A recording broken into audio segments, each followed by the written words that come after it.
we've noticed how long it took to ramp up, how the end user is being pushed by the HR to do certain tasks in their learning management systems, and they had less than 90% completion rate on those tasks. So we thought we could do a better job using game-based learning. So that's, I mean, we saw an opportunity, but also the people around us liked how we thought about, the different ways to learn. Because, even now with Chamber, for us, AI Roleplay is just one way that people can learn.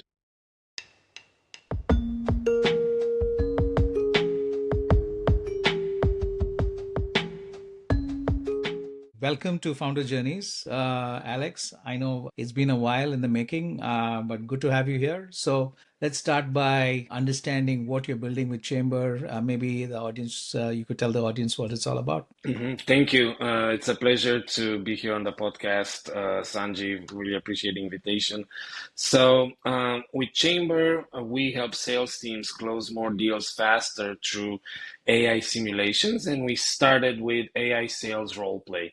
Basically, we create AI customer personas and simulate real sales calls so that reps, instead of learning on the job and burning to prospects, they learn with AI in a safe environment where they can ramp up in half the time.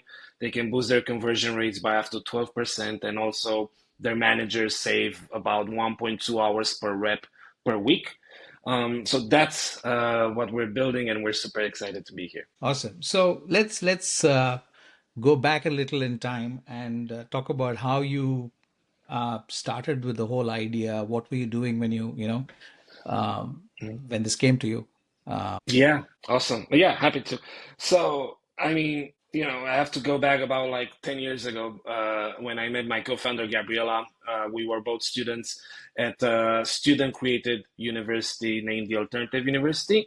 And that really made an impact on how we see the world and how we see learning. Like it had self-directed education at its core, and we basically noticed, the inefficiencies of the learning system, both in schools and universities, but also in companies. And, we made it our life's mission since then to elevate learning through play. And that was the genesis of the first company that we built together called PlayLearn. And with PlayLearn, so we launched PlayLearn in 2007. And we gamified corporate training for large enterprises like KPMG, T-Mobile, UiPath, and we learned a lot in that process. It lasted several years, but one of our main learnings was that in order for learning to be justified as an expense during if a pandemic comes or any type of economic downturn,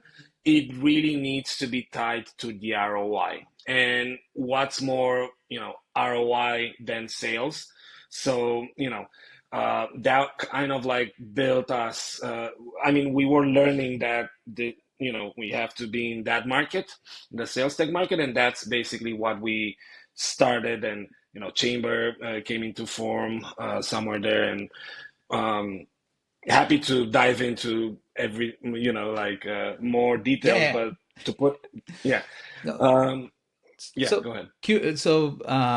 you mentioned this university. So, how is it different from a regular university? You said that there's a lot of learning in that kind of a university. So, you said it's a user-run university, A student created, so it was a student created. university that was created by students that were not satisfied with the universities in Romania, and now in Romania, universities are very academic driven.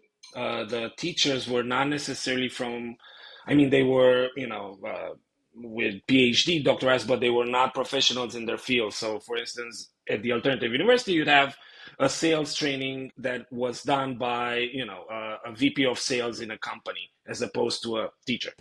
Another thing that this university had, it had 6 values.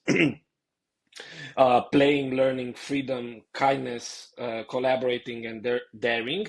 And they created the learning experiences around the 6 values, right? And we used to have like basically a program in which we would spend time with an older student, and they would help us understand like what self-directed education is, how to choose our own courses based on designing a learning plan.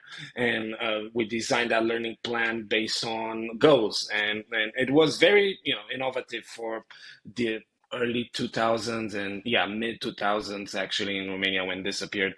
And they had a business incubator. We could like do pitches. We could even receive grants, and all this were very new back then. But most importantly, we realized it's way more than learning means way more than have a subject matter as expert, delivering content and then doing a quiz or like taking a test. That was, that still is both in many organizations and at schools how people learn, and it's 200 years old and it's outdated, and we wanted to do something about it. Nice. So basically, it kind of put you in the deep end in terms of learning about entrepreneurship in a way. Correct. Yeah, learning about learning, but also learning about entrepreneurship. Yeah, we were part of the incubator of that university, which sprang out PlayLearn, which had two of the six university values, had playing and learning. So we're very proud of that and proud to carry that mission. Awesome. So why sales? Hmm.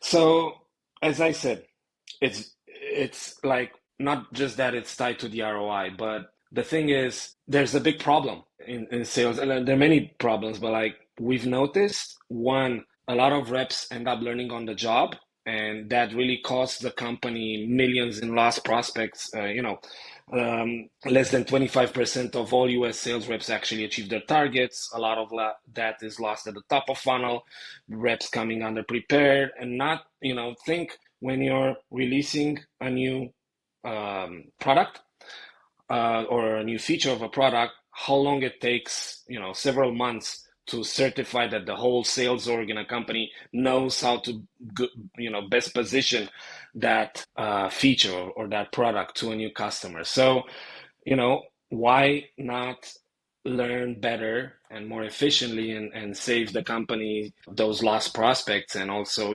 improve in a faster way? So that's, you know, part of the company's problem. But also, I think when you're selling, like it's very hard in general, I feel, based on our experience, to sell to HR and sell to learning and development departments during a downturn like we saw, in at the beginning with the pandemic.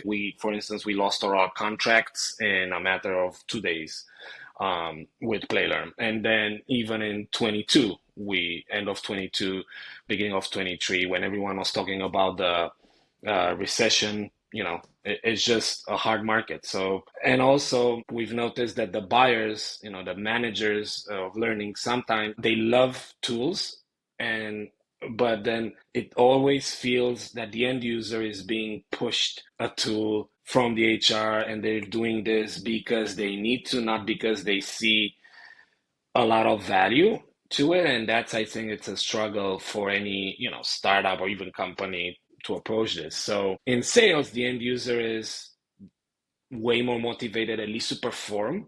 And, from a psychological standpoint, you can tap into that motivation as a designer or as a product manager and create something, and see how, if you can correlate the outcome of the training with real performance, then it's a more fertile space to innovate on learning. And that's basically how we're thinking about it. Oh, okay. When I asked you why sales, I was kind of trying to go to the genesis story of why you dove into the sales as an area where when you started with PlayLearn. Meaning, is there something that you Hmm. guys? So I'm really trying to understand how things start. You met Hmm. Gabriela at that university. You guys spoke about stuff, and then Hmm. why sales? Why did you focus down on, okay, this is a problem that we are best aligned with and we can solve. Hmm. That's what I'm trying to get to. Yeah, yeah. I mean, we focused on sales in 23, 24. Okay. The focus of PlayLearn, the previous company, was on training in general and Okay. in gamifying, leadership training, communication training, onboarding processes. But it was like learning as a whole within organization. You have soft skills and all that. So we were not tackling one particular skill or subset of skills. Um, so I don't know if that answers the question, Yeah, but that's, in I a way, mean, yes. yeah, yeah, yeah. So what I was trying to get to is how do you guys end up doing the training for at a larger scale, for companies? Hmm. So you said you worked with KPMG at that time. So from university, how did you realize, okay, this is something we can do very well and we can help these companies do training better Hmm. through our methodology of or our knowledge of PlayLearn, right? Yeah. I want to understand Uh, that journey part of it because mhm. that really what do you say grounds you to the core concept of play learn or training. You know what I mean? Hmm. Yeah. So that's what I'm Yeah. trying to get to. We basically were, we did, but again, this is 10 years ago. Like we had some connections through the alternative university, and we were speaking through that to some companies, and we've noticed, I mean, we were back in Romania back then, and not, it was just a different market altogether, and it wasn't even on the radar that you can do maybe training differently back then, and especially in that market, game-based learning was still a new concept, and we were, one of the first companies to bring the whole game-based learning concept in Romania, and we've noticed how long it took to ramp up, how the end user is being pushed by the HR to do certain tasks in their learning management systems, and they had less than 90% completion rate on those tasks. So we thought we could do a better job using game-based learning. So that's, I mean, we saw an opportunity, but also the people around us liked how we thought about, the different ways to learn. Because, even now with Chamber, for us, AI roleplay is just one way that people can learn. There are like over 100 ways that you can learn. So it's really, on our end, it's an experimentation with different learning methods. But on the company, and it was even back then a matter of, saving time, making people more efficient, even though I believe it's easier to prove that with sales. Um, and that's kind of been what we've learned with PlayLearn and made us transition to Chamber. It was constant learning, and I think that's part of the journey of a founder. You grow with each experience, Yeah, you grow with each absolutely. experiment. Yeah. So when you've seen that Lego as a brand also does this, right? Corporate training. Yeah. And they Yes. do it through play, Yeah. right? And Serious play. yeah, Yeah. Yeah. yeah, serious play. So Nice. how does it? Yeah. So did you discover that before or after you started on this path? After After. after Okay. discovered, yeah, I think, for us, it's funny you mentioned Lego. We have even now, like, we have Lego, Disney, and Nintendo as the top three companies that we aspire to be, and for various reasons. Hmm. But I thought it was really cool, and with PlayLearn, we were also doing a lot of physical games, and we were, physical learning games, and what Lego does is actually bringing the learning into the physical space, Yeah. outside of like reading and all that, like using the bricks, and I think it's very innovative. Yeah, the whole idea is you're taking people away from the screen and getting them into the physical world, as you said, and that Hmm. kind of unlocks many more things from a cognitive perspective, be it understanding, Correct. feedback, conversation, team building, everything, right? So Yeah. when there is so much of value being driven in the physical world, when people are moving away from Hmm. screens, why should somebody look at Chamber A? Hmm. And do you see Hmm. that as a big, have you seen that as a big challenge? I haven't seen this as a big challenge, and the reason is AI. I think, the possibilities that AI unlocks and what you can do, even as a learning designer, are just so huge. Like, you can explore so much more, and so I don't know. And it's a lot to unpack, of course, but like, I think, to put it in one answer, it's AI. I think it's AI is a good excuse to have people. back on the screens again, at least in terms of, like in terms of learning. It's a, it's a good excuse, let's call it like that. Um, and Um, happy to dive in deeper here. yeah, I would kind of wonder, is AI alone, just saying that your product is AI alone enough for users to say, okay, we want to use this product and pay Mm, for it? I think, wouldn't it be more based on the value that they get out of it? And yeah, the reason for my question is more about a comparison between mhm, offline training versus in front of the screen mhm, online training, right? mhm. That's where I was Yeah, going with this. got it. Thank you. Yeah, so 100%. I think, you shouldn't you should never use AI as a star.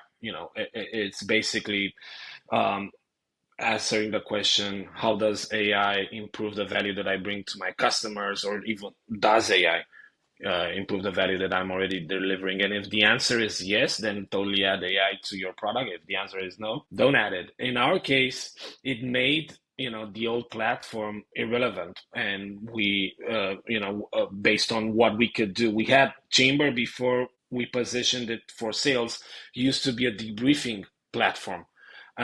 And after the launch of ChatGPT and more the advancements of AI that we've seen, we could use AI to just deliver way faster experiences, like, again, role play. Like, you can role play. It's a method that it's a very old learning method. It's not new in itself, but what AI allows you to do is do role play at scale, and then also customize the role play experience to your exact needs. I mean, people are feeling uncomfortable sometimes doing, right, the role play with their boss, or if they do with a senior rep, uh, they're not maybe taking it seriously, or how much variety can you actually have, right? They usually do one or maximum two role plays in a matter of 15 minutes with a real person, whereas with AI they can do over an hour of role plays, and nobody is telling them, okay, I have to go to jump to another meeting.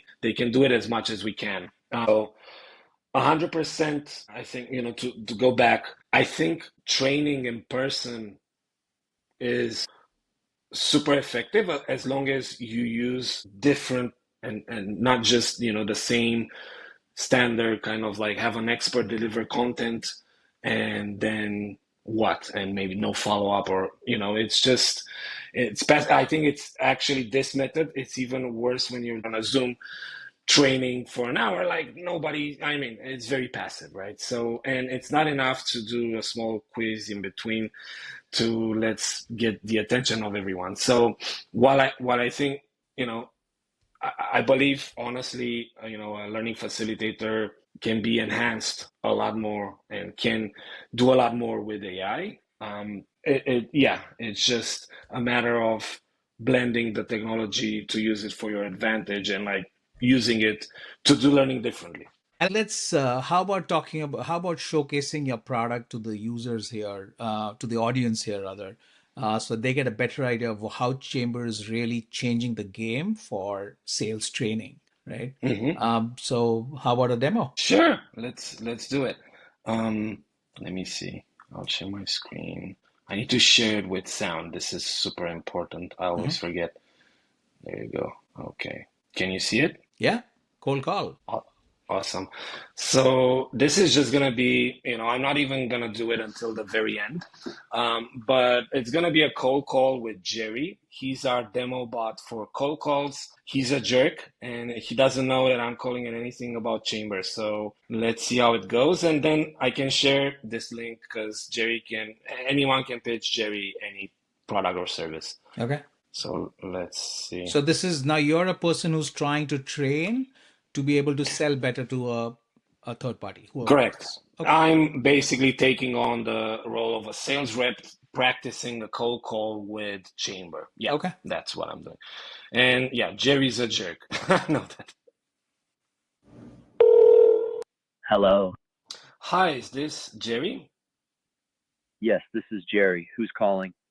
Hi, Jerry. This is Alex from Chamber. I know I'm calling you out of the blue. Do you have 30 seconds to tell you why I'm calling about? All right, Alex, you've got 30 seconds. Make it count. What's Chamber and why should I care? Yeah, Jerry, thank you. So I noticed on LinkedIn that you're hiring a bunch of sales reps, and I'm curious, how long does it take you to onboard these reps? It depends, Alex. Typically, we aim for 6 to 8 weeks, but that's not set in stone. Why? What are you fishing for here? Sure. So Jerry, our solution can help you cut that time in half, so down to 3 or 4 weeks. We create AI customer personas for sales role play. Would you like to find out more? Cutting the onboarding time in half sounds bold, Alex, but what's the actual cost and payoff here? If I'm putting my reps through your solution, how do I guarantee that their ramp up still results in quality outcomes and not mediocre performance? For me, faster isn't necessarily better unless you can prove it drives ROI. What Ab- metrics back up this claim? Absolutely, Jerry. Are you currently doing role plays, or like how are you training your reps? We blend role plays, shadowing experienced reps, and real world scenario simulations. It's all tailored to our industry complexities. But here's the deal, Alex. I don't care about the activity, I care about the impact. How does your solution improve quota attainment and reduce churn among the reps? I'm not going to shake up my process unless the numbers justify it. So, what's the hard data? Sure, Jerry. That's a great point. So we've worked with companies of your size and in your industry, and over a 6 month period, we have actually shown a 12% increase in conversion rates from opportunity to close one. That's an example, and I'm happy to send you over the study case. 12% is decent, Alex, but give me more context. What size were these companies? Were they onboarding senior reps, junior reps, or a mix? Did this 12% stem from improved rep skill sets or just operational shortcuts? And did they see sustained success after that 6 month mark, or did performance drop off? If you can't answer that here and now, I'm not going to waste time reading some case study.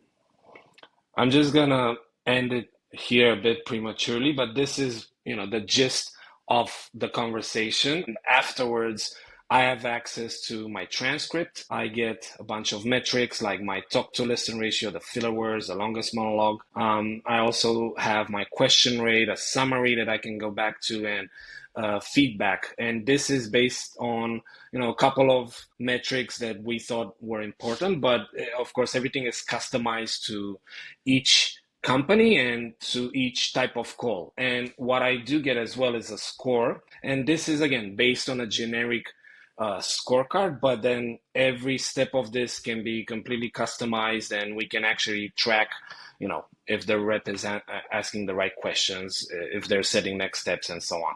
And that's how it works. Interesting. So is this also plugged into, in terms of your current implementations, does it plug into an existing workflow for the company? For example, if I'm running human resources and I want to make sure that people who are onboarded into the company, they take these trainings and they qualify, and then they can be kind of put Mhm. live on my calls or whatever. Um, so that's a workflow that I may have. So how does Mhm. this fit into that workflow? Absolutely, and it fits. We can integrate with various tools that you're currently using. We can do custom integrations with, if you have, for instance, your own internal LMS. But also, we can take a transcript from one of your calls, create a simulation of that call, and then you can be put on the follow-up call, for instance. So we can really play with the data that you might have about your prospects and the various stakeholders that you have in your sales process, because if it's an enterprise lead, you might have 10 stakeholders that you need to convince in an enterprise sales motion, right? So yeah, and we're quite flexible also to the methodology that you might be using. So we've built this tool with the idea to be like an open, like a blank page in which you can help design your own process within Chamber. Okay. And the other question is, um, when it comes to specific industry that you're reaching out Mhm. to, there are typical personalities that you meet in those industries, right? Some people Mhm. have the time to explore new things. Some people are absolutely not, they're not entertaining in terms of cold calls. So if a person is buying Chamber, can they customize the personality of the bot to make it So more aggressive, make it more curt, let's say, to kind of align with the flavor of that industry? the short answer is yes. I mean, Jerry, as you might have seen, actually, he was quite nice in this call, but Yeah, he's I was more of coming to a that. jerk. He was very nice. He was not really that much of a jerk. Depends on how you catch him, but like he's usually a bit more, pushy and very ROI driven. Yeah, we can tweak the personality as well, and we can, use the data that you have. You being a customer of ours, it can be either a PDF, it can be code transcripts. So we use that. Hmm. We actually, you use that to build your own AI personas within Chambers. So yeah, personality is a big point. Talk track, like certain objections are a big aspect of that you might have that are very specific to your industry. And then there's also, for instance, we're working with companies that are serving founders, and their customers are very, very different from one another. So we Yeah. can have that variety using some of the code transcripts to build into our AI to express variety. Because if you're speaking with a pre-seed founder or a seed founder, it's very different, right? And also, we're working with another customer who is helping with visas, and that's also like, especially on the B2C side, that's very particular. We've got like, I don't know, 80 personas built, but it's not Okay. even, yeah. And So how fast can Chamber be onboarded into an enterprise's needs, into their systems? sure. I mean, if we're talking mid-market, it's less than a day, I would say. I mean, the onboard, let's say a couple of days. If Mhm. we're talking about a larger enterprise, depending on the motion, it can be, a week or two. It's usually quite fast. It really depends on how many integrations we need to do, like what's the customization needed on our end. How fast can we get on a call with the stakeholders? I meant to ask you in terms of the technical aspect of it, meaning the Hmm. customer has got the data, the customer has the use cases very well mapped out in terms of their sales flow, and they want Yeah, to onboard Chamber. So if that is there, how long does it take to plug in and start using Chamber? minutes. Minutes. Okay. Like, So yeah, yeah. meaning 30 minutes with everything, meaning you're creating the personas based on your own data and you have everything set. so You you already have know what you, Yeah, yeah, I may have the data in an Excel sheet or maybe in my CRM. yeah, And you're saying it's as simple as mapping out, it's a simple integration with the CRM and then you can have Chamber start. exactly. Okay. Yeah, There yeah, is no training exactly. as such, or do you need to have a mode where you're training the data as well? Training on the Uh, data existing.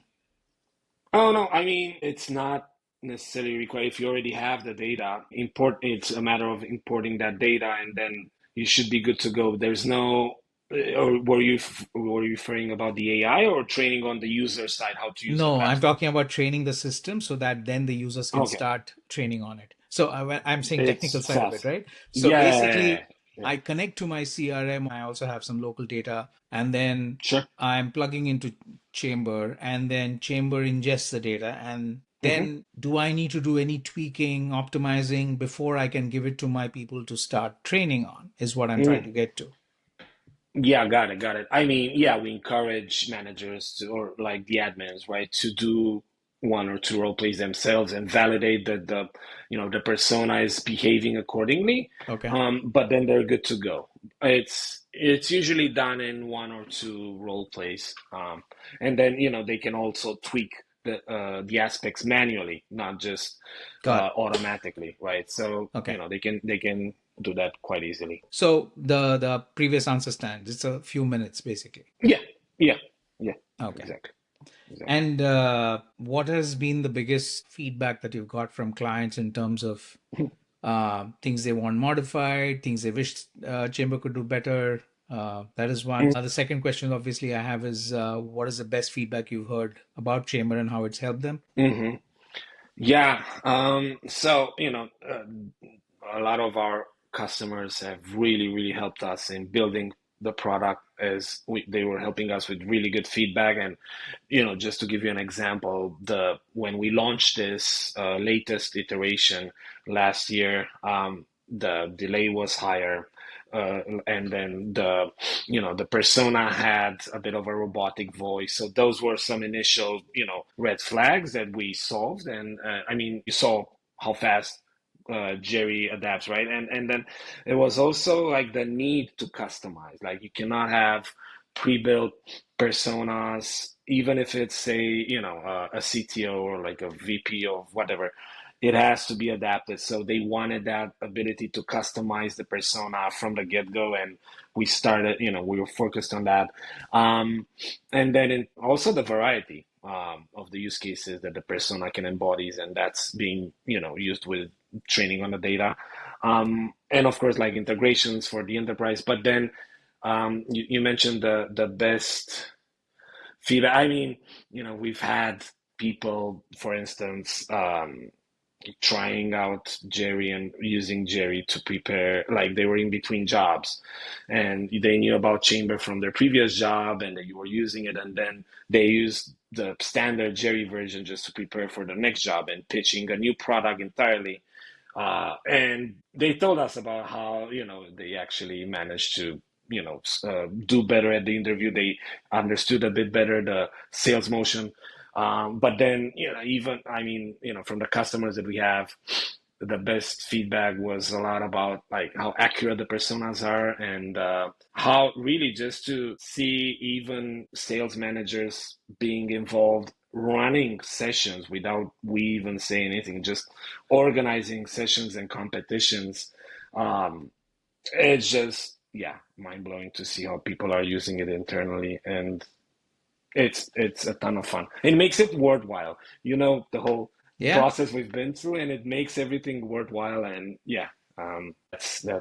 So that brings me to an interesting thought, wherein you said that people have used Chamber successfully to even get their next gig or job. So Hmm. isn't that a different user set compared to, on one side you're talking about enterprises who are trying to sell their Completely. products better. On the other side, you're talking about someone who can find a job better by using this as an interview prep tool. Yeah, it's a completely different use case. I would say the end user is the same, more or less. I mean, the person was the end user, and they just, I mean, they switched, right, a characteristic, but it was the same person. However, as a founders, it's really important, I think, to say no to a lot of ways and just have focus. Sure, adapt, to user feedback, but for instance, we wouldn't go necessarily to becoming a recruitment solution, or a B2C focused on, the job seeker market. But on the other hand, I feel this just speaks to the incredibly vast opportunities that AI brings to this use case. You can use it in so many different ways. So let's talk about the current problem, right? How big is this Sure. problem from a sales perspective? What is the market opportunity here in terms of training in sales? Yeah, I mean, just in the US, there are, 18,000 mid-market tech companies with over 20 plus sales reps, but that's just for one particular segment. And this is just for tech and SaaS. There's real estate, there's insurance, there's the lending. It's definitely a big problem, but like a big enough market, sorry.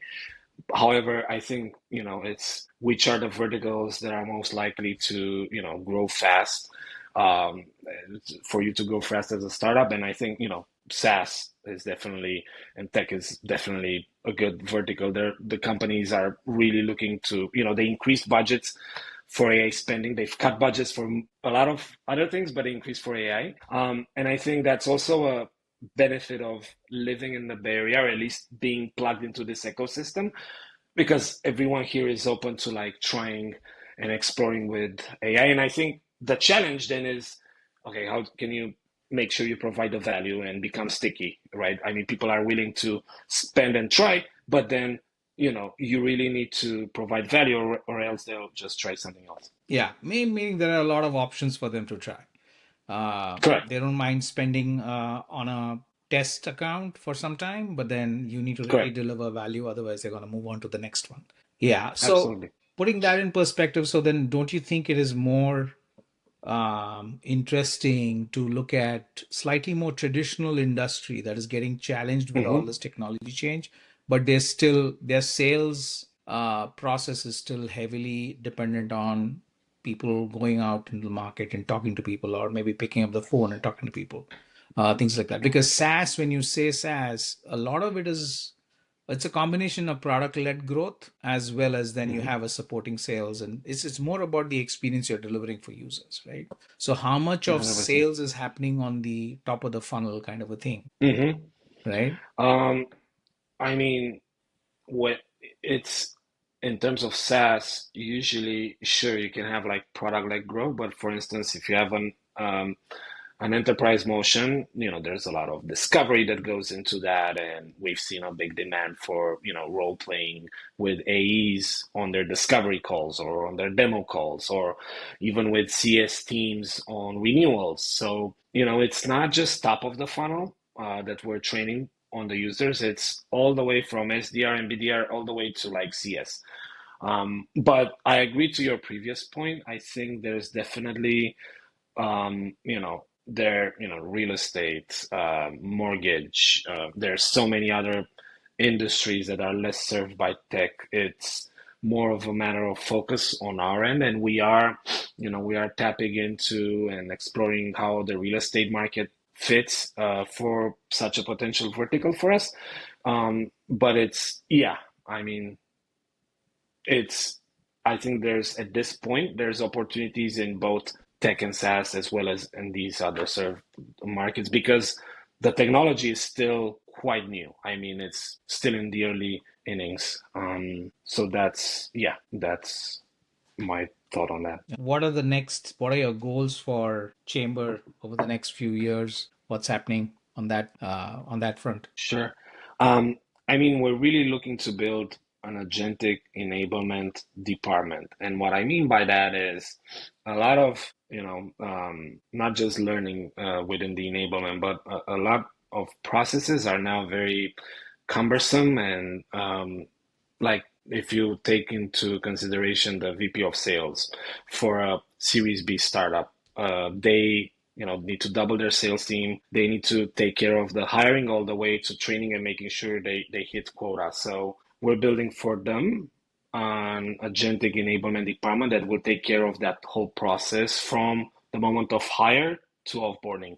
And that's, I think, what makes me really excited is seeing, all the agents, how they collaborate within the sales. We're building like a curriculum designer. We're building, a data analyst, and then, a role play builder, sorry, a persona builder. And it's just going to be very interesting to see this whole thing evolve. But that's kind of our vision where we want to take this for the next 2 to 3 years. The only thing that hasn't changed in this year and these 10 years is the mission. Elevate learning through play. It's maybe just a bit more focused on sales, but that's how we see the next 2 to 3 years. You're saying there is enough of a need in the sales training side of things that you can, and the feature list to build in that is quite long for you to improve on the product over the next few years now. Yes. I mean, there are going to be new types of companies, that will use AI more and more to leverage and automate various parts and make them more efficient. And we want to be for the, enablement department, such a tool. And that doesn't mean, don't hire enablement people, hire us. It's what would a team, like if you have, a team of 2 enablement or 3 enablement people who are overworked as it is, how much more can they do with an enablement team of agents under them? So it's making them more efficient, and helping their efforts scale. That's what we're building towards. So you said agentic. Are we going to see a future where companies just going to hire people and then they're going to just start talking with chamber bots everywhere and they then don't see a human again? I think you will see a human.